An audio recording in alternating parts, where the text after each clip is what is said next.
우리가 처음 배웠던 물리 변화는 고유한 성질이 변하지 않는다. 성질이 안 변해요. 네, 성질이 변하지 않는데 얘네들이 뭐가 변하는 모양하고 상태가 변한다라고 하는데 이제 모양이 변하는 거는 뭐 예를 들면 유리가 깨진다. 유리 깨지는 거. 그리고 상태 변화하는 거는 뭐 고체가 액체되는 거. 이런 것들. 액체가 기체되는 거. 액체가 고체되는 거. 이런 것들이 이제 상태 변화라고 하는 것. 네, 그리고 또 언급을 해야 될 게 뭐냐면은 결국은 고유한 성질이 변하지 않는다라는 말을 가지고 그리고 분자가 변하지 않는다라고 봐야 돼요. 분자 자체가 변하지 않는다라고 하는 특징을 가지고 있습니다. 네, 그래서 분자라고 하는 것 정의 자체가 물질의 성질을 나타내는 가장 작은 입자이기 때문에 결국은 성질이 안 변했다라고 하는 것은 분자가 안 변했다 이렇게 이야기를 할 수가 있겠습니다. 네, 그러면은 변하는 것과 변하지 않는 것을 정리를 한번 해보면 네, 변하는 거는 뭐가 변하냐면 분자의 배열.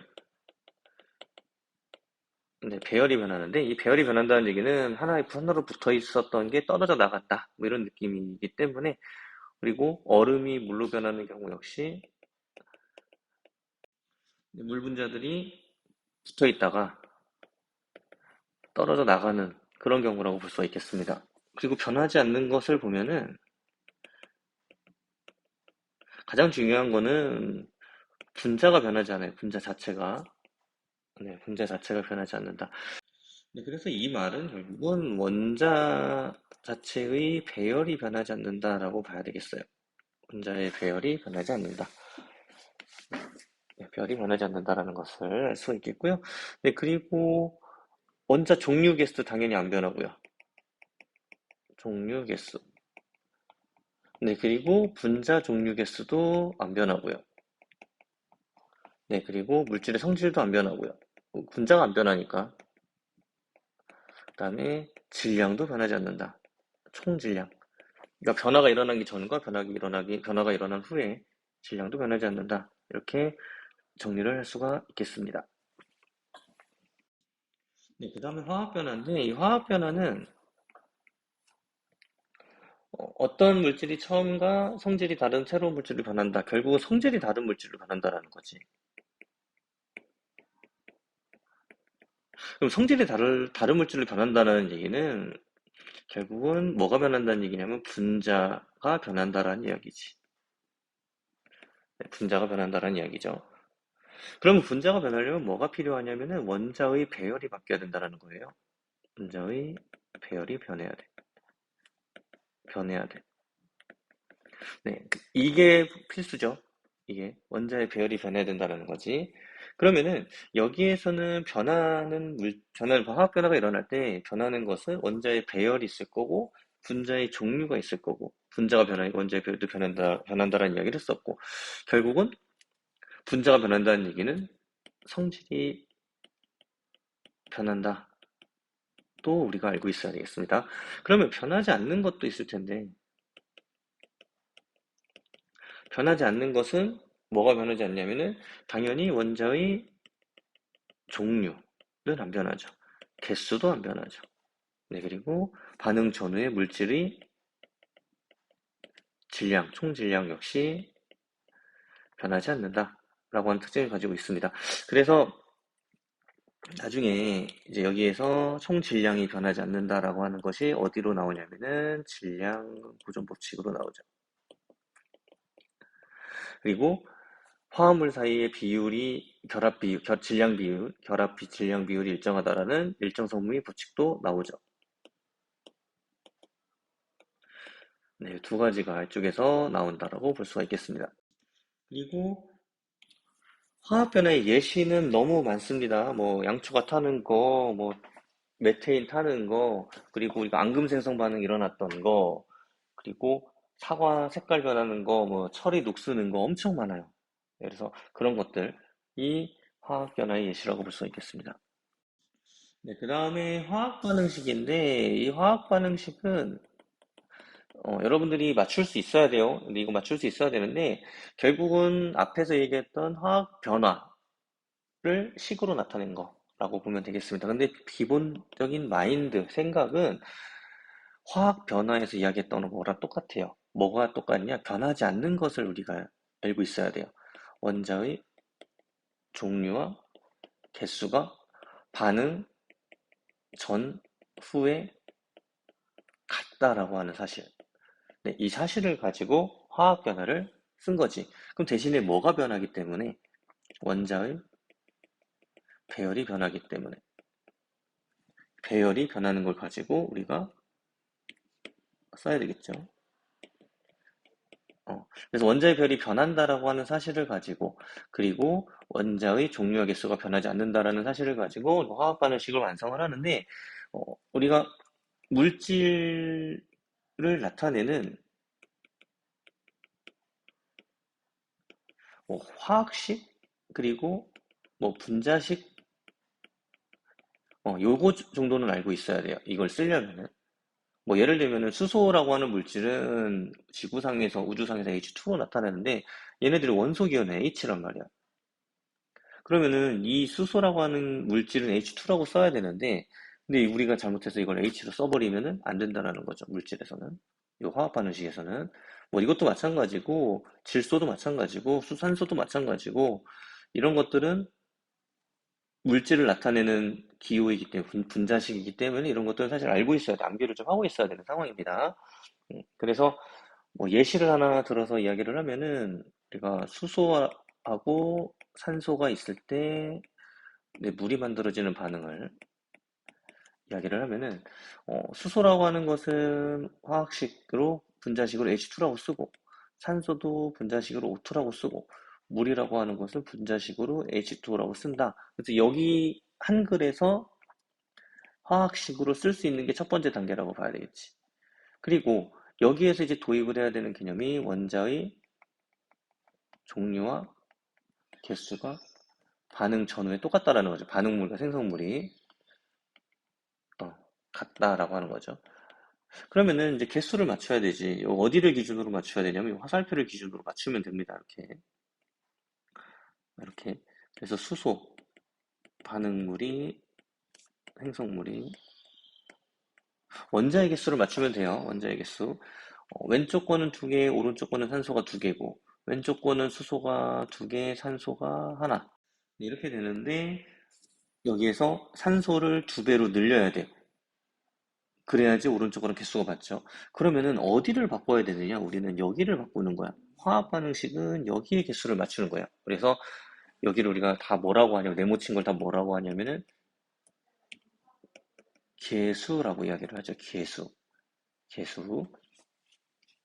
그래서 어쨌든 이 네모친 데를 맞추려고 하다 보니까 이제 산소가 두 배로 늘어나려면은 여기에 2가 붙어야 되죠. 그러면은 뭐까지 네 배로 두 개로 늘어나 두 배로 늘어나려면은 여기도 두 배로 늘어나죠.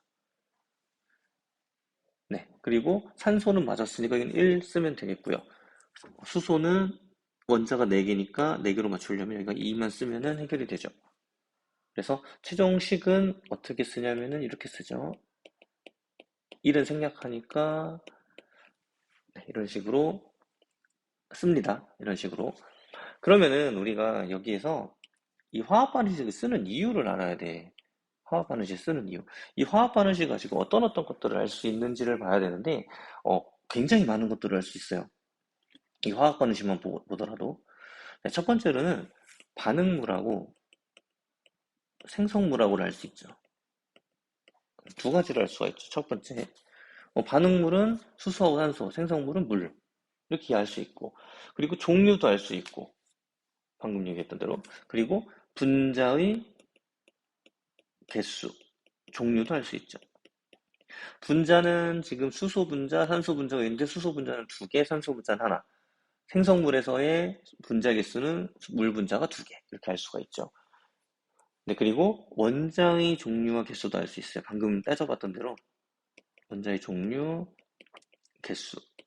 원자의 종류는 수소 원자, 산소 원자. 오른쪽도 수소 원자, 산소 원자로 이루어져 있고 종류와 개수.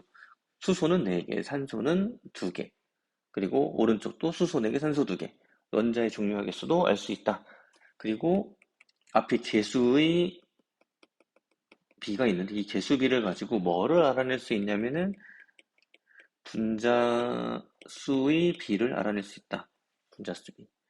나중에 뒤쪽에서 이야기하는데 이걸 가지고 뭐 부피, 미까지도 알아낼 수 있습니다. 이걸 가지고도.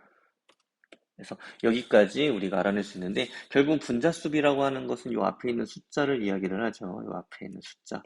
그래서 수소 분자 2개, 산소 분자 하나, 물 분자 2개. 이렇게 개수의 비도 알아낼 수 있다. 분자수비도 알아낼 수 있다. 정도로 알 수 있으면 알면 되겠습니다. 네, 그 다음에 이제 법칙 세 가지를 배웠는데 어제 세 가지 질량 보존 법칙, 일정 성분비 법칙, 그다음에 기체 반응 법칙. 이 세 가지를 배웠는데 일단은 하나씩 이야기를 해보죠. 질량 보존 법칙은 반응물과 생성물의 뭐가 같은 거냐면은 총 질량이 같다. 이게 질량 보존 법칙입니다. 그러니까 화학 반응이 일어날 때 반응물의 총질량, 생성물의 총질량이 같다라고 하는 건데 사실은 물리 변화에서도 일어나요. 물리 변화에서도 이거는 그러니까 화학 변화도 당연히 일어나고 물리 변화에서도 일어나더라. 어. 그런데 이 반응물의 질량과 생성물의 질량을 이제 파악을 해야 되는데 경우가 여러 가지가 있을 거예요. 반응물의 질량이 생성물의 질량보다 큰 경우, 반응물의 질량이 생성물의 질량하고 같은 경우, 반응물보다 생성물의 질량이 큰 경우, 이 세 가지가 있는데 결론은 그렇습니다. 어찌됐든지 간에 기체로 날아가는 양을 고려를 다 하면, 모든 것을 다 고려를 하면은 결론은 요 위에 나와 있는 대로 요렇더라. 반응물과 생성물의 질량은 같습니다. 라고 하는 것이죠. 그러니까 첫 번째 경우하고 이 세 번째 경우는 어떨 때 이렇게 되는지 정도만 알고 있으면 되죠. 반응물이 더 큰 경우, 생성물이 더 큰 경우. 네, 반응물의 질량이 더 큰 경우는 주로 어떤 경우냐면은 물질을 태울 때 연소 과정. 네, 이 과정이 있겠고, 이 경우는 주로 산화 처리되는 경우. 다 뭐를 고려를 안 한 거냐면은 요 뒤쪽에 산소를 고려를 안 한 거고, 여기 연소되고서도 나중에 생성물에서 날아가는 기체들을 고려를 안 해서 그런 거예요. 어찌됐든지 간에 요게 포인트 위에 게 이렇게 볼 수가 있겠습니다. 일정 성분비 법칙 같은 경우는 어디에서 일어나는 거냐면은 화합물에서 일어나요. 화합물.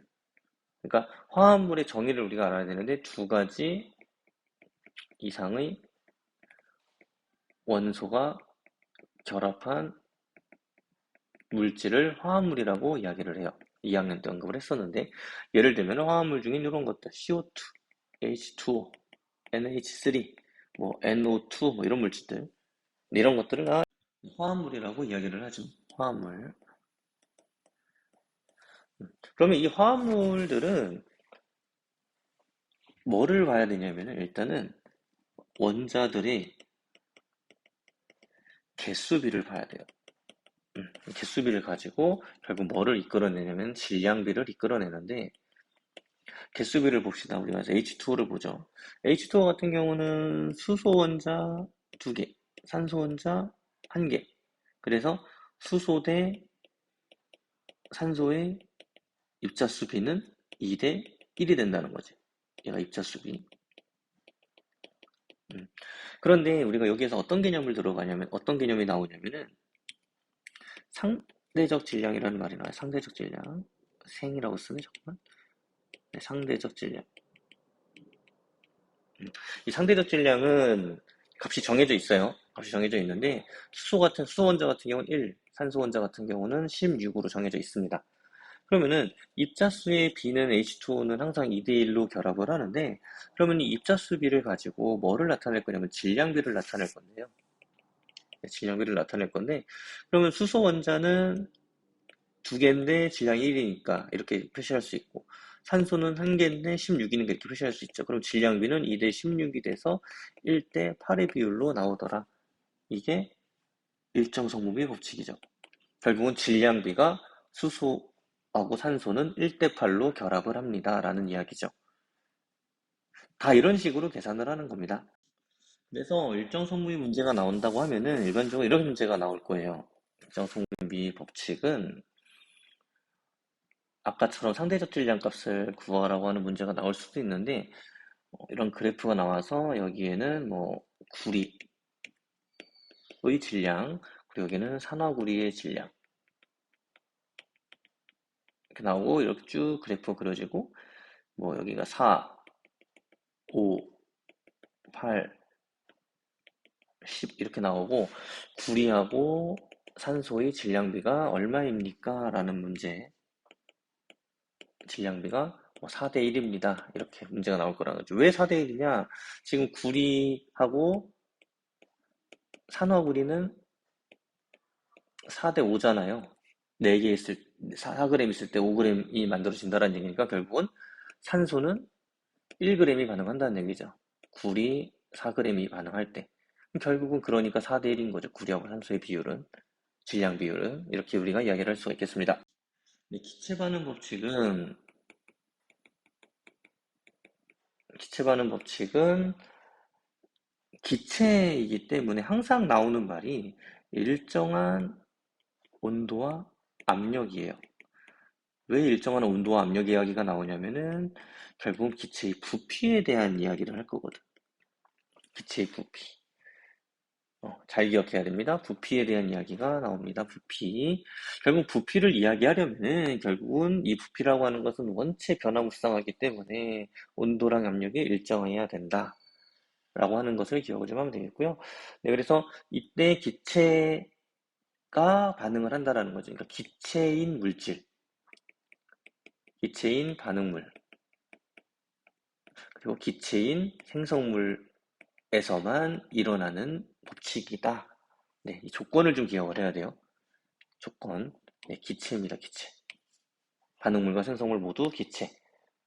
그래서 반응물이 반응을 해서, 기체인 반응물이 반응을 해서 기체인 생성물을 만들어낼 때 각 기체 사이의 부피, 기체의 부피 사이에는 간단한 정수비가 성립한다. 이게 기체 반응 법칙이에요. 그래서 기체의 각 부피 사이에 일정한 정수비가 성립한다라는 얘기인데, 이 정수비가 성립한다라는 거는 뭐를 이제 봐야 되냐면은 이런 거지. 음, 이 반응식은 질소가 수소랑 반응을 해서 암모니아를 만들어내는 반응입니다. 암모니아. 이 암모니아를 만들어내는 반응이고 이거를 화학 방식으로 나타냈는데 어디를 봐야 되냐면 이 부분을 봐야 되지. 이 부분, 이 부분, 이 부분. 그럼 개수의 비가 얼마입니까? 1대 3대 2가 나오죠. 분자수 비가 얼마입니까? 앞에서 했었는데 1대 3대 2가 나옵니다. 질소와 수소와 암모니아. 여기 하나가 더 들어가서 부피비는 얼마냐? 1대 3대 2가 나옵니다. 이렇게 말할 수 있는 근거는 얘의 질소의 화학식을 한번, 화학식이 된다. 분자 모형을 한번 그려보도록 하겠습니다. 이렇게 되고, 이렇게. 네, 이런 식으로. 그래서 질소 분자 하나, 수소 분자 3개, 그리고 암모니아 분자 2개가 이렇게 만들어지는데요. 모든 기체는 같은 부피 속에 같은 수의 분자를 갖는다. 이런 아보가드로 법칙이라고 하는 게 있는데 결국은 이런 거야. 우리 책이나 이런 데서 보면은 이런 일정한 공간 안에 항상 분자는 종류에 관계없이 한 개씩만 들어갑니다. 라고 문제집에는 표현이 됩니다. 교과서도 마찬가지고 이런 같은 공간 안에 종류랑 관계없이 이런 식으로 NHHH. 네, 이런 식으로 한 개씩만 들어간다라는 거예요. 그러니까 여기에 그려놨던 이쪽에 그려놨던 분자 모형을 보면은 이만한 공간 안에 한 개 들어가고 이만한 공간 안에 한 들어가고 하나 들어가고 하나 들어가고 하나 들어가고 하나 들어가고 그러니까 한 공간 안에 분자가 한 개씩만 들어간다 이렇게 생각을 하면 돼요. 그러면은 결국은 질소라고 하는 것의 분자 수는 하나인데 공간도 하나야. 그러니까 부피도 하나야. 여기 같은 경우는 수소 같은 경우는 수소 분자는 3개인데 공간도 3개가 나오는 거고요. 암모니아는 공간은 2개가 나오죠. 분자 수가 2개니까. 그래서 이 말이 분자 수비랑 똑같다. 네, 요거를 기억을 하는 거지. 이 부분을. 네, 그 다음에 해야 될 게 발열 반응, 흡열 반응인데 네, 발열 반응 같은 경우는 반응 전과 반응 후를 비교를 해보면은 반응 전에 있었던 에너지가 반응 후가 되면서 열이 발생을 하더라. 이걸 우리가 발열 반응이라고 이야기를 해요. 그래서 반응 전에 얘네가 가지고 있었던 에너지를 100이라고 하면은 반응 후에는 90으로 줄어들어 생성물이 대신에 열로 10만큼 나옵니다라고 하는 것이 발열 반응이라고 보면 되겠고요. 흡열 반응 같은 경우는 반응 전과 반응 후가 있는데 반응 전에 가지고 있었던 에너지가 100인데 반응 후에 110이 되는 경우인데 얘는 결국은 어떤 거야? 열을 흡수해야 돼, 10만큼을. 그래서 110이 만들어지는 이런 반응을 흡열 반응이라고 이야기를 해요. 결국은 발열 반응은 에너지를 방출하는 거고 흡열 반응은 에너지를 흡수하는 반응이라고 볼 수가 있겠습니다. 그래서 발열 반응의 예시는 뭐 연소 태우는 게 제일 흔하죠. 연소. 네, 그리고 중화 반응이라고 우리가 이야기를 하는데 산과 염기 반응 섞을 때 그리고 산화칼슘하고 물인데 요거는 수업 시간에도 이야기를 했었는데 그 데워 먹는 거 있죠. 음식 뭐 군대에서 전투식량 같은 거 데워 먹을 때 아니면은 뭐 캠핑장 가서 뭐 이렇게 당기면 물하고 반응해가지고 뭐 연기 막 발생하면서 데워지는 네, 그런 것들이 이야기를 할 수가 있겠고요. 네, 그리고 호흡도 발열 반응입니다. 호흡. 그리고 금속이 녹쓰는 산화 반응. 이것도 발열 반응. 그리고 금속이 산이랑 반응하는 거 역시 산화 반응. 산화 반응이란다. 발열 반응. 네, 흡열 반응은 에너지를 흡수하는 반응인데 주로 많이 나오는 게 수산화 바륨하고 염화암모늄 섞는 거. 그리고 광합성. 광합성 같은 경우는 빛에너지를 흡수하죠. 네, 그러니까 흡열 반응이고요. 네, 그리고 또 많이 나오는 게 질산암모늄. 물을 이런 반응도 있고 그리고 탄산수소 나트륨의 열분해 이런 반응도 있다. 그래서 우리가 열을 어쨌든 흡수해야만이 일어나는 반응이라고 볼 수가 있겠고요. 그리고 요 위에 있는 요 두 개, 질산아모늄하고 물하고 반응하는 건 수산화바륨하고 염화암모늄. 요거는 뭐 여러분들이 제일 많이 나오는 것 중에 하나죠. 그리고 탄산수 나트륨 같은 경우는 빵 만들 때 주로 많이 활용을 할 수가 있겠습니다.